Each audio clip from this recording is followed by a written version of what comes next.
You've probably heard the saying that a week is a long time in politics. Well, I think we need to update that saying because 24 hours now seems like an eternity.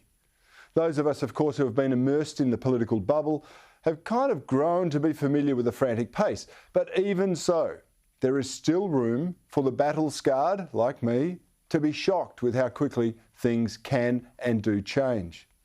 Take, for instance, it's less than 24 hours since Joe Biden was confirmed as US President, and since the Democrats got a lock on the US Congress. Now, we're seeing the generals of their propaganda arm, also known as the tech oligarchs, flexing their muscle. I'll put it simply, the purge has begun. It started with the US President. He was suspended by Twitter yesterday and has now been banned by Facebook. Now, of course, this has the lefties cheering, most notably the ever-compassionate freedom lover, former First Lady Michelle Obama.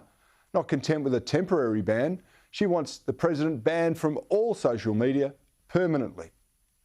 Well, perhaps that's because polls show Donald Trump is much more popular than her husband, and Mr. Trump stood very firm against the Obama, Biden, Clinton cartel.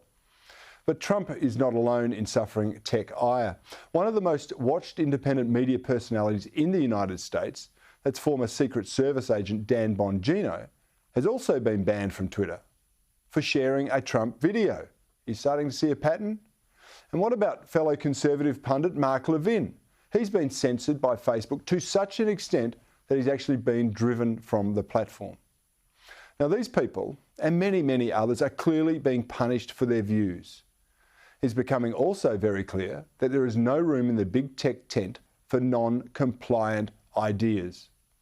But strangely, others are freely allowed to share their repugnant concepts on these very same platforms. Former Malaysian Prime Minister Dr. Mahathir Mohamad is still on Twitter despite justifying genocide when he wrote in a tweet, and I quote, "Muslims have a right to be angry and kill millions of French people for the massacres of the past." Or what about the Black Lives Matter official Twitter account? Have a look at it. And you just substitute the word black with white in this verified Twitter profile and ask yourself, would anyone consider that acceptable? And one of the ferals who was involved in yesterday's Capitol Hill riots, he has since been arrested, but his Twitter profile, as reported by Heidi Hatch, gives away some telling clues as to his true motivations. This man's racist and violence-inciting videos and messages are still up on various social media platforms, while a Conservative president calling for calm gets banned. Something doesn't seem right here, does it?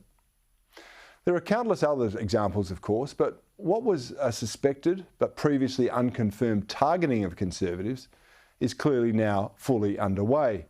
It will gather pace as the political left and their commercial acolytes cement their authority in the years ahead. To make no mistake, though, this is a step toward tyranny. Such is the reach of these platforms. They can and do shape the global conversation through suppression, advocacy, censorship, or simply shutting you down. And whenever questioned about their processes and their power, these companies have multitude of explanations to justify their actions, but most of them actually appear to be more convenient excuses.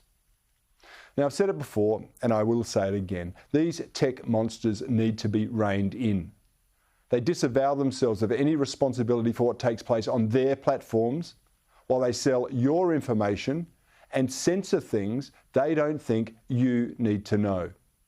It's time we took a very good look behind the coder's veil so we can all see how politically active, how manipulative, disingenuous and deceptive these technology companies have become.